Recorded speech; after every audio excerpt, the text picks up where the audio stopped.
السلام علیکم۔ ماہا ملک کا ناول میرے خواب ریزہ ریزہ۔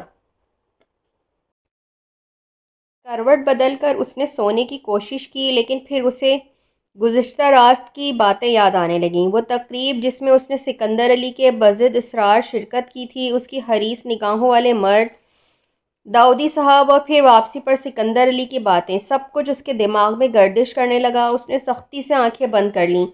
جی چاہا کہ ایک مرتبہ پھر 4 گولیاں کھا کر پڑھ کر سو جائے، لیکن وہ سب کب تک سو سکتی تھی؟ بالآخر اسے جاگنا ہی تھا، زندگی کا سامنا کرنا تھا، اور زندگی کے یہ انداز اس کے اپنے منتخب کردہ تھے۔ اس نے بے حد خوشی سے اس راہ کو چنا تھا۔ وہ اب تمہیں یہ راہ بھی کانٹوں سے بھری دکھائی دیتی ہے؟ کسی نے اس کے اندر سے پوچھا۔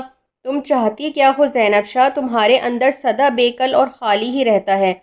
تم اس قدر کھوکھلی کیوں ہو؟ یہ شاندار انداز زندگی، یہ عالیشان محل، نوکر چاکر، گاڑیوں کی لمبی قطار، نوٹوں سے بھری الماریاں، یہی تمہاری خواہش کل تھی؟ اس سے آگے تمہاری سوچ نہ جاتی تھی؟ اب اس مقام پر آ پہنچی ہو تو سوچوں کے دھارے پھر کسی اور سمت کو بہے جا رہے ہیں۔ اب تمہیں کیا چاہیے؟ کیا؟ وہ گھبرا کر اٹھ بیٹھی۔ ایک بار پھر اسے ہر سوچ سے رہائی پا لینے کی، ہوش و حواس کی دنیا سے دور ہو جانے کی شدید خواہش نے آ لیا۔ اس نے ہاتھ بڑھا کر پھر سے گولیوں سے بھری شیشی اٹھا لی۔ وہ اسے کھولنا ہی چاہتی تھی کہ کوئی اس کے اندر قہقہا مار کر ہنس پڑا۔ تم واقعی امیر ہو گئی ہو زینب خاتون، یہ ذہنی الجھنیں، یہ نیند کی گولیاں اور یہ بے حد و حساب تھکن۔ وہ شیشی کو گھورتی رہی۔ تو کیا ایک دن مجھے بھی رملہ کی طرح یہ ساری گولیاں ایک ساتھ نگلنے پر مجبور ہونا پڑے گا؟ یہ جنگ، یہ اعصاب شکن جنگ ہی تو برپا ہوتی ہوگی جو انسان کو اتنا بڑا فیصلہ کرنے پر مجبور کر دیتی ہوگی۔ میں کس طرح یہ جنگ لڑوں؟ میرے خالی ہاتھ ہیں، میرا ساتھ دینے والا کوئی نہیں، کوئی بھی نہیں۔ اس نے دونوں ہاتھوں سے سر تھام لیا۔ پھر کتنی ہی دیر بعد وہ تھکے تھکے انداز میں اٹھ کر باتھ روم کی جانب بڑھ گئی تھی۔ نہا کر وہ باہر نکلی تو اسے بھوک اور چائے کے ایک گرم گرم کپ کی بے تحاشا خواہش کا احساس ہوا۔ وہ بالوں میں برش پھیر کر نیچے چلی آئی۔ جمیلہ اسے ایک کونے کی جھاڑ پونچھ کرتی نظر آئی۔ جمیلہ اسلم سے کہو چائے لے آئے۔ وہ ڈائننگ ہال میں چلی آئی۔ پھر اسے جھٹکا سا لگا، سکندر علی وہاں موجود تھا، اخبار سامنے پھیلائے۔ وہ مصروف سے انداز میں چائے کے گھونٹ بھر رہا تھا۔ زینب کا جی چاہا وہ وہاں سے پلٹ جائے، لیکن حقیقت یہ تھی کہ پلٹنے کے لیے اب اس کے پاس کوئی راستہ باقی نہ تھا۔ ایک ٹھنڈی سانس بھر کر وہ آگے بڑھ گئی، کرسی گھسیٹ کر بیٹھنے لگی تو میر سکندر علی نے چونک کر اسے دیکھا تھا۔ اوہ گڈ نون ڈارلنگ، وہ مسکرایا تھا۔ وہ بے تاثر چہرے کے ساتھ کرسی پر بیٹھ گئی۔ لگتا ہے تمہاری رات کی تھکن اب تک نہیں اتری۔ وہ اسے بغور دیکھنے لگا۔ تمہاری آنکھوں کے نیچے ہلکے ہو رہے ہیں، کچھ دیر اور سو لیتی؟ نہیں، میں ٹھیک ہوں۔ اس نے بے وجہ ہی اخبار آگے کر لیا۔ کہاں ٹھیک ہو؟ بالکل تھکی ہوئی، مرجھائی ہوئی لگ رہی ہو۔ ایسا کرو، کوئی فریش جوس لے لو، ایپل یا اورنج۔ نہیں، میں چائے پیوں گی۔ اس نے ٹرالی لاتے اسلم کو دیکھ کر اخبار ایک طرف رکھ دیا۔ میر سکندر علی خاموش ہو کر اسے دیکھنے لگا۔ اسے زینب کے موڈ کا اندازہ ہو گیا تھا۔ اسلم نے چائے بنا کر کپ اس کے آگے رکھا۔ ناشتے میں کیا لیں گی میڈم؟ کچھ نہیں، صرف چائے۔ کچھ دیر بعد میں کھانا کھاؤں گی۔ آپ کے لیے کچھ اسپیشل بناؤں؟ صاحب کے لیے میں نے فرائیڈ رائس اور چکن بروسٹ تیار کیا ہے۔ میرے لیے کوئی سبزی بناؤ۔ وہ اکتا کر بولی، جی بہتر۔ وہ مؤدب انداز میں سر جھکا کر نکل گیا تھا۔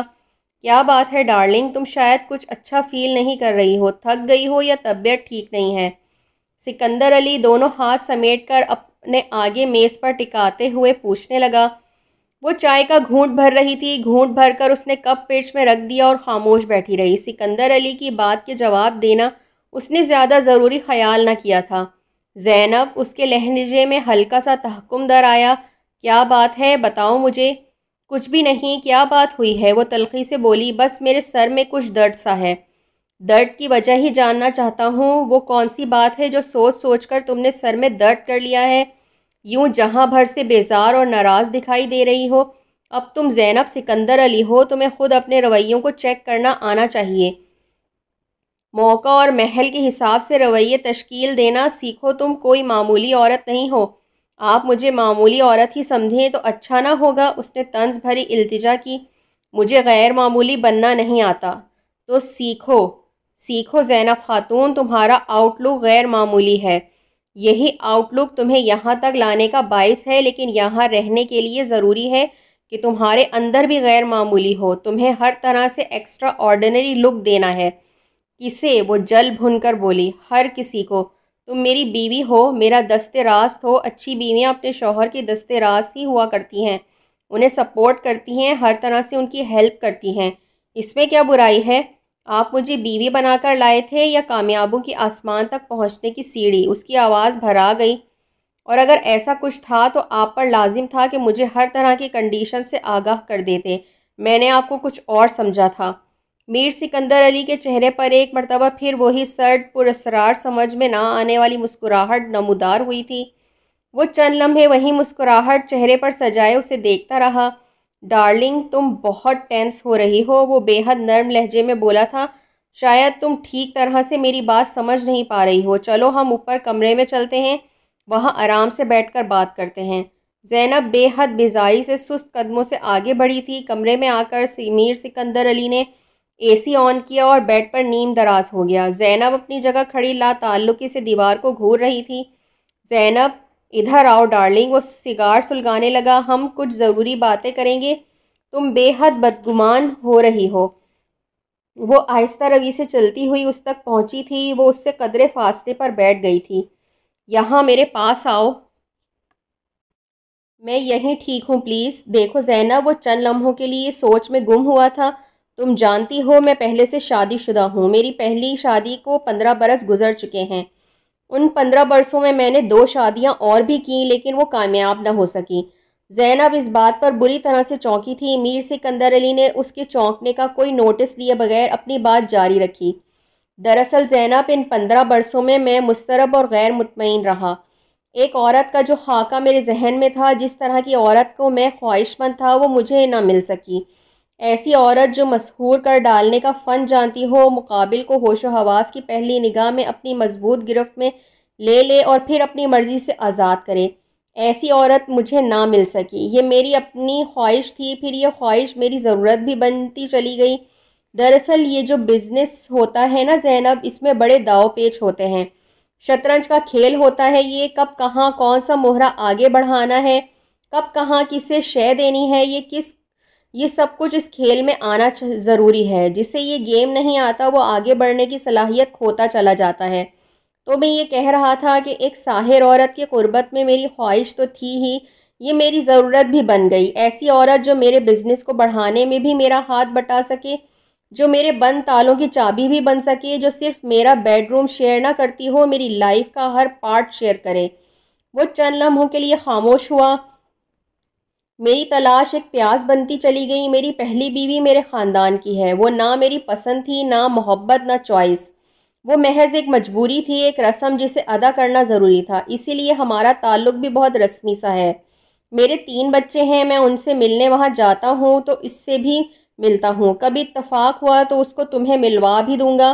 وہ بہت بے ضرر سی عورت ہے جو اپنی لیمٹس بخوبی جانتی ہے۔ اس سے مل کر تم کبھی مجھ سے شکایت نہ کرو گی کہ میں نے تم سے پہلی شادی کو خفیہ کیوں رکھا۔ وہ ذرا سا مسکرایا تھا۔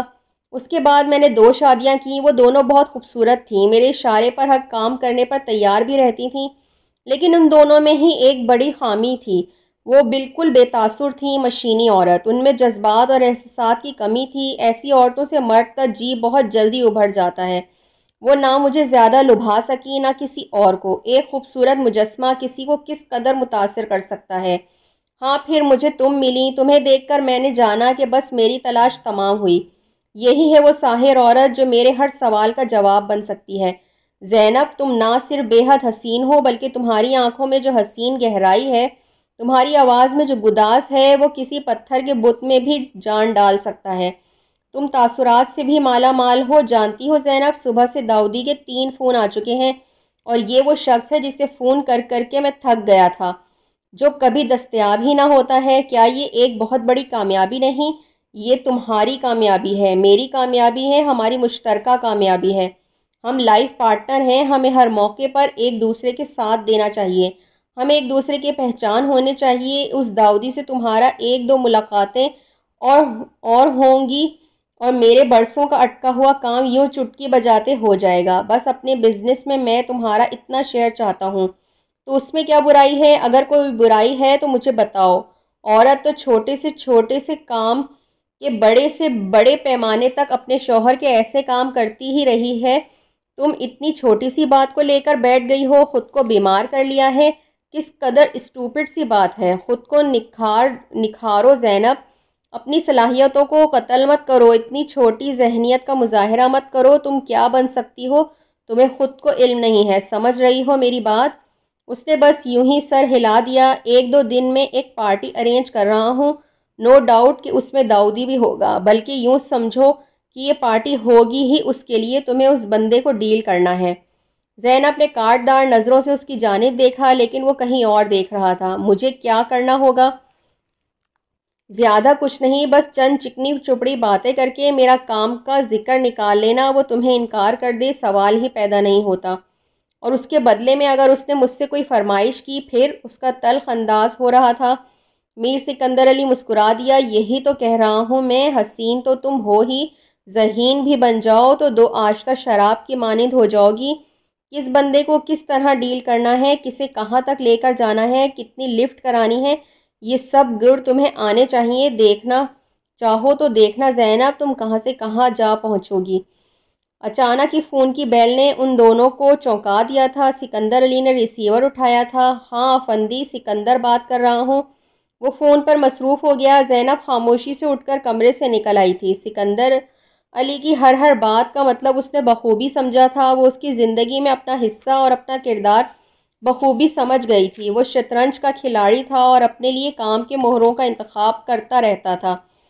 پٹے ہوئے مہرے وہ ایک طرف لڑکا دیا کرتا تھا۔ رہا بیوی کا سوال تو وہ اس کی خاندانی بیوی 15 سال سے اس کی رفیق سفر تھی۔ 3 بچے تھے۔ یہ خانہ پر تھا، یہاں کوئی کمی نہ تھی۔ کمی شطرنج کی بساط پر تھی، جہاں فی الحال وہ میر سکندر علی کا وزیر تھی۔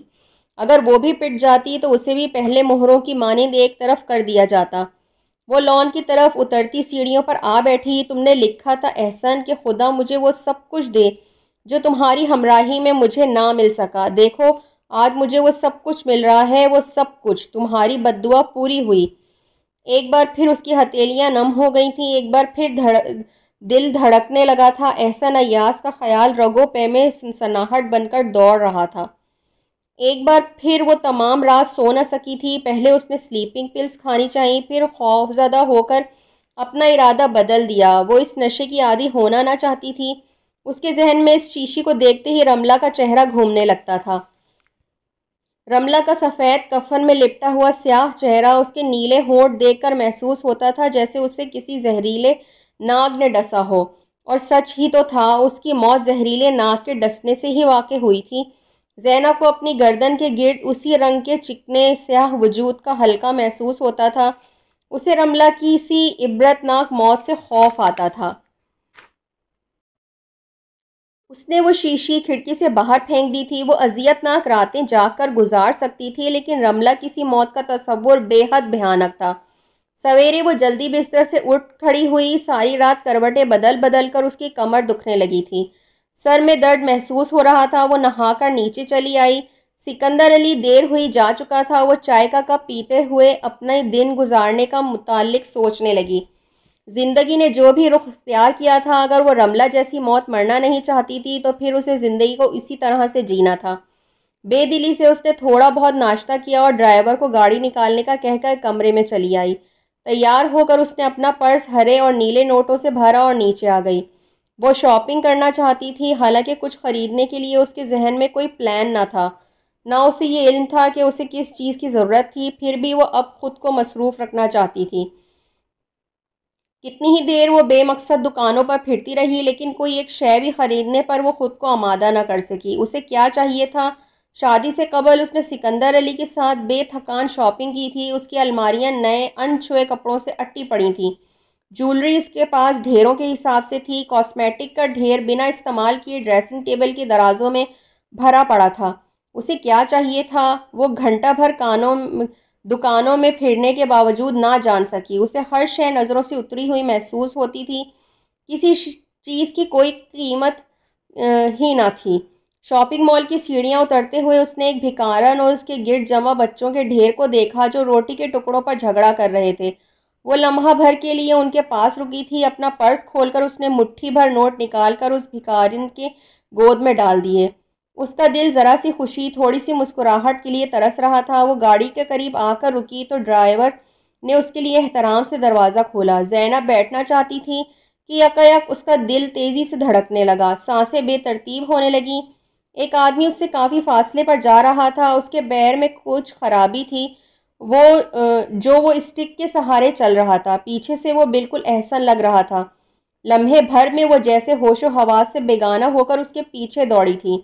احسن، احسن رک جاؤ، میری بات سنو۔ وہ اس کے پیچھے دوڑ گئی۔ اس کا پرس اس کے ہاتھ سے چھوٹ گیا، ایک سینڈل پیر سے نکل گیا۔ تب وہ اس کے قریب پہنچی۔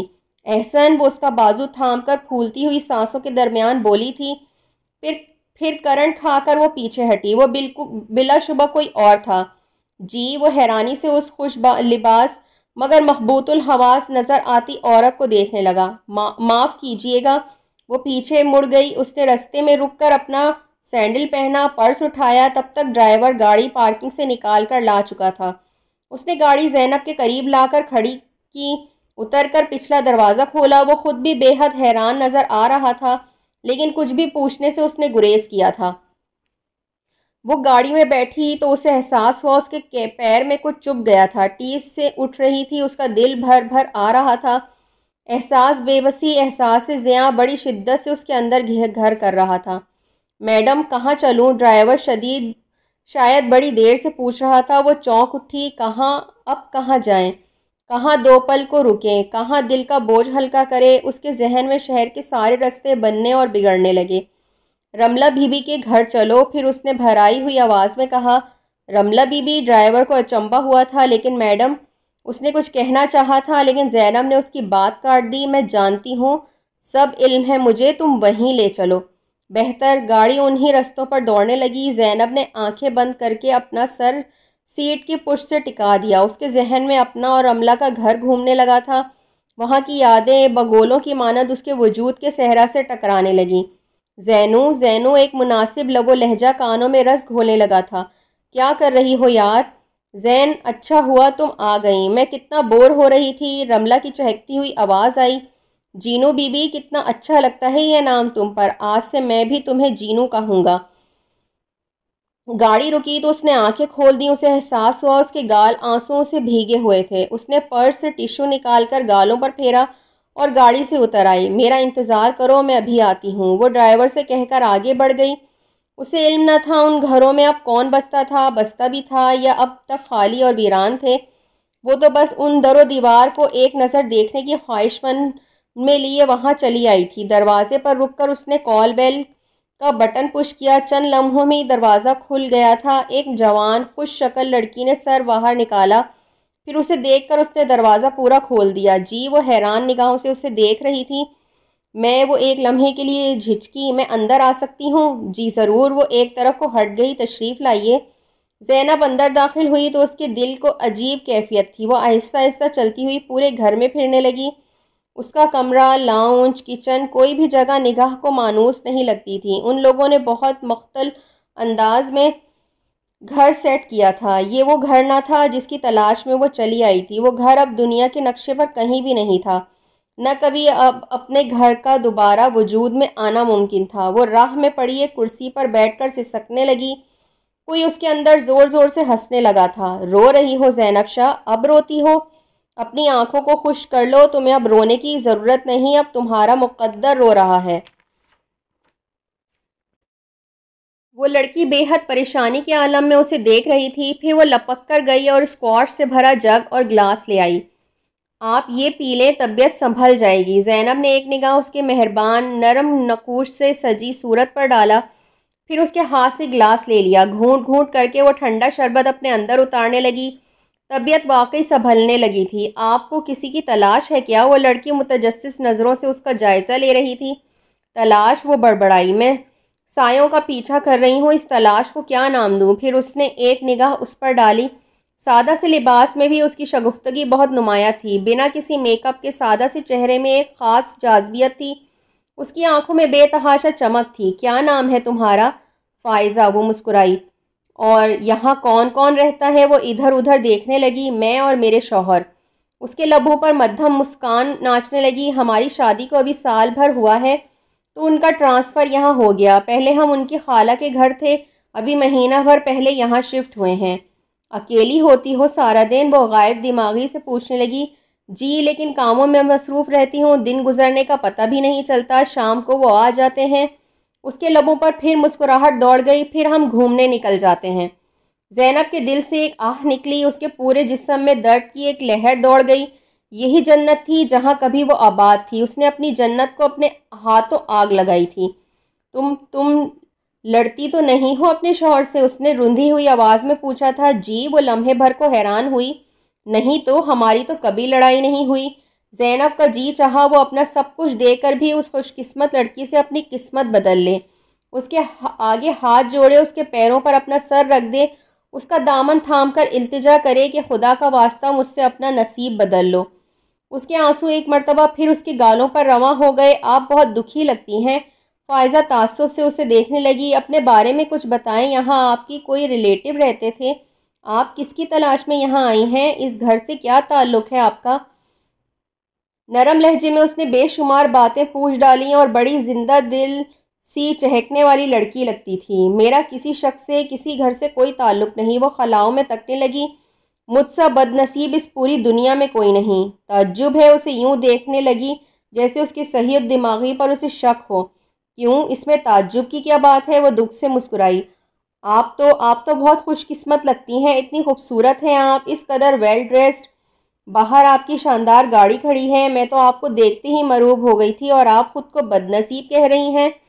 آئندہ کبھی کسی سے مروب مت ہونا۔ وہ ٹھنڈی سانس بھر کر کھڑی ہو گئی۔ نہ کبھی کسی پر رشک کرنا۔ میں تمہیں یقین دلاتی ہوں تم دنیا کی خوش قسمت ترین عورت ہو۔ وہ باہر نکل آئی تھی۔ وہ رملہ کے گھر بھی جانا چاہتی تھی، لیکن اب اس نے اپنا ارادہ بدل دیا تھا۔ اب وہ گھر رملہ کا نہیں تھا۔ وہاں سے وہ یوں ہی خالی ہاتھ لوٹتی جیسے اس گھر سے لوٹی تھی، کسی پرانی یاد کو رتی برابر مہک لیے بغیر۔ سکندر علی 2 دن سے گھر نہیں آیا تھا۔ اس نے زینب کو فون پر بتا دیا تھا کہ وہ بے حد مصروف ہے۔ اسے یوں بھی اب اس کا انتظار نہیں تھا۔ رملہ کی موت سے اس کے اندر بھی ایک موت واقع ہوئی تھی، اس کی تمام امنگوں، خواہشوں اور جذبوں کی موت۔ وہ اپنا خالی دل لیے ادھر سے ادھر پھرتی رہتی۔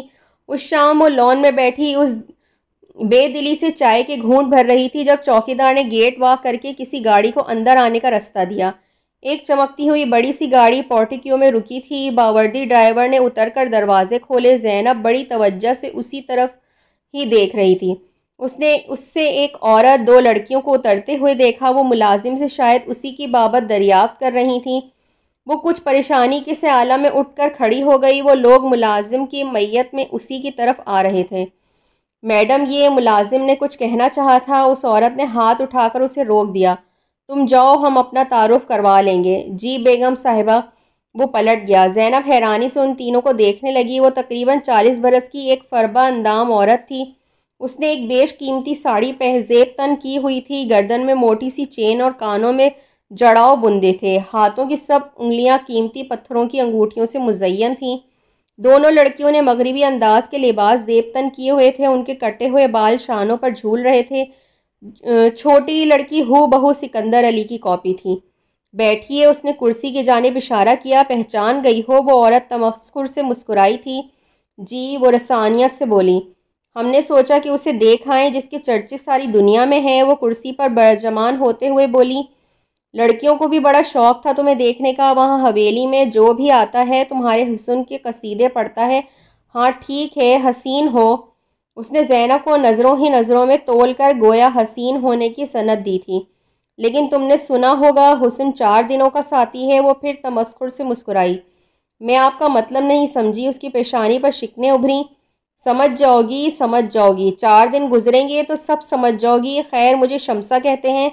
میں میر سکندر علی کی جائز قانونی خاندانی بیوی ہوں، اس کے اصل گھر کی اصل مالکن۔ یہ میری بڑی بیٹی ہے رانیہ، اور یہ چھوٹی سونیا۔ ایک بیٹا بھی ہے، حیدر علی خان، وہ ہاسٹل میں رہتا ہے۔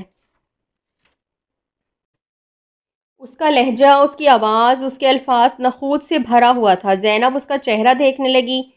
وہ گہرے سانولی رنگ اور بھدے نقوش کی مالک تھی۔ اس کی چھوٹی چھوٹی آنکھوں میں بلا کا غرور تھا۔ تم سے پہلے بھی سکندر 2 شادیاں کر چکا ہے، اس نے اپنی دانست میں گویا اسے نئی اطلاع دی تھی۔ جی میں جانتی ہوں، وہ سکون سے بولی، مجھے اس بات سے کبھی کوئی پریشانی نہیں ہوئی۔ وہ پھر مسکرائی تھی۔ مردوں کو ادھر ادھر منہ مارتے رہنے کی عادت ہوتی ہے، 2-4 دن میں دل بھرتا ہے تو پھر اپنے ٹھکانے پر آ جاتے ہیں۔ خیر دیکھتے ہیں یہ نیا شغل کتنے دن جاری رہتا ہے۔ زینب خاموشی سے بیٹھی اس کی باتیں سنتی رہی۔ اسے نہ تو اس کی باتوں پر غصہ آ رہا تھا، نہ ان لوگوں سے کسی قسم کی جیلسی محسوس ہو رہی تھی۔ وہ بالکل خالی دماغ لیے بیٹھی تھی۔ اپنے بچوں کا وہ دیوانہ ہے، سونیا میں تو سمجھو اس کی جان ہے۔ میں ان بچوں کی ماں ہوں تو تم سمجھ سکتی ہو کہ میرا اس کی زندگی میں کیا مقام ہے۔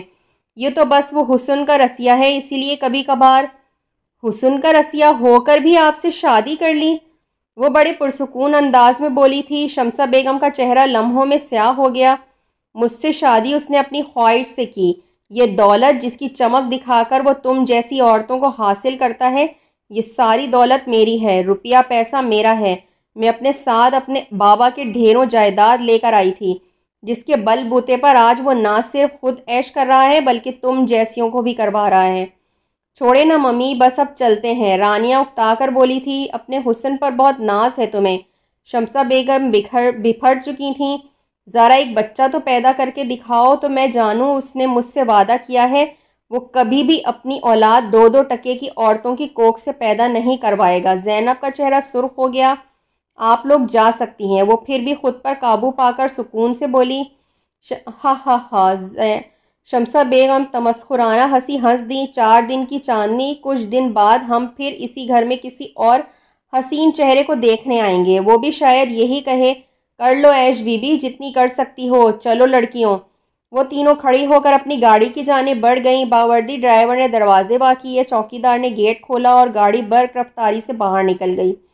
زینب اپنی جگہ پر ساکت بیٹھی اسی طرف دیکھتی رہی۔ اس کے ذہن میں شمسہ بیگم کے الفاظ کے پتھر برس رہے تھے۔ میر سکندر علی 4 دن بعد آیا تھا۔ اس نے زینب سے بے تحاشا معذرت کی، اپنی مصروفیت کی وجوہات بتائیں، اسے بہت مس کرنے کا اظہار کیا۔ وہ پتھر کی طرح بیٹھی رہی۔ چلو آج کا سارا دن تمہارے نام۔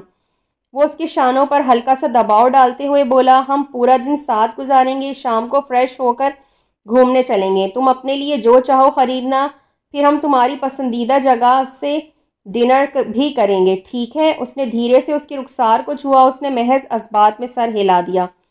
میں جانتا ہوں ڈارلنگ تم خفا ہو۔ وہ اس کے ساتھ لے کر سیڑھیاں چڑھنے لگا۔ پورا دن اکیلی رہ کر تم بور تو ہوتی ہوگی، تمہارا سرکل بھی تو اتنا لمیٹڈ ہے، نہ ہونے کے برابر۔ خیر تم فکر مت کرو، میں نے اس کا بھی حل سوچا ہے، میں تمہارے لیے ایک بوتیک خرید رہا ہوں۔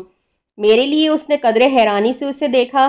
ہاں تمہارے لیے، تمہاری اس بیزاری، سستی اور بوریت کا علاج۔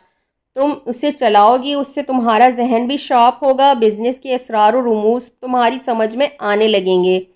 وہ بے حد خوش نظر آتا تھا۔ زینب بھی خاموش ہو کر اس کی تجویز پر غور کرنے لگی۔ یقیناً وہ خود کو مصروف رکھ کر اذیت ناک سوچوں سے بچا سکتی تھی۔ اچھا خاصا چلتا ہوا بزنس ہے، تمہیں زیادہ کام نہیں ہوگا، بس لک آفٹر کرنا، کوئی پرابلم ہو تو میں شیئر کروں گا۔ کیسا آئیڈیا ہے؟ ٹھیک ہے، اس نے پرسوچ انداز میں سر ہلایا۔ کمرے میں داخل ہو کر سکندر علی نے اے سی آن کیا، پھر کھڑے کھڑے اپنا سگار سلگانے لگا۔ ہاں ایک بات میں بتانا بھول رہا ہوں۔ زینب نے چونک کر اس کی جانب دیکھا تھا۔ اس کی بہت عام سے لہجے میں کوئی خاص بات چھپی تھی۔ کل یہاں اپنے گھر میں پارٹی ہے، سارا انتظام مکمل ہے، ہم آج تمہارے لیے کوئی بہترین سا لباس بھی خریدیں گے، تمہیں جانے محفل نظر آنا ہے۔ زینب خاموشی سے اسے دیکھتی رہی تو اس کی خوشی کا اصل سبب یہ تھا، داؤدی تم سے ملنے کے لیے بےتاب ہے، تمہیں اس کا خاص طریقے سے ڈیل کرنا ہے، ہمارا کام چٹکیوں میں ہو جائے گا۔ وہ اپنے سگار کی جانب متوجہ تھا۔ ہاں ہاں کہو۔ وہ پوری طرح متوجہ ہوا۔ میں تو خود چاہتا ہوں تم کچھ کہو، کوئی فرمائش کرو۔ مجھے اولاد چاہیے۔ کیا؟ وہ آنکھوں کے بالکل سکیڑ کر نہایت حیرانی سے بولا تھا۔ یہ کیا کہا تم نے؟ کیا یہ بہت انوکھی نرالی بات ہے؟ وہ آئی برو اچکا کر پوچھنے لگی۔ آپ کی جائز قانونی بیوی ہوں، اولاد کی تمنا میرا حق ہے۔ دیکھو ڈارلنگ، وہ میٹھے لہجے میں بولا، ابھی یہ تمنا پینڈنگ میں رہنے دو، ابھی ہمیں بہت کام کرنے ہیں۔ کام تو ہوتے رہیں گے، ساری عمر پڑی ہے، یہ مضبوط لہجے میں بولی۔ لیکن میں بچہ چاہتی ہوں۔ کمال ہے، میرے لیے مصروفیت کی تلاش میں آپ بوتیک تو کھول سکتے ہیں، مجھے میرا جائز حق نہیں دے سکتے؟ میرے لیے ایک بچہ ہی سب سے بڑی مصروفیت ہوگا۔ ٹھیک ہے، اس مسئلے پر بھی بات کریں گے۔ وہ اسے بہلانے لگا۔ فی الحال تو ہم کچھ اور پلان کر رہے تھے۔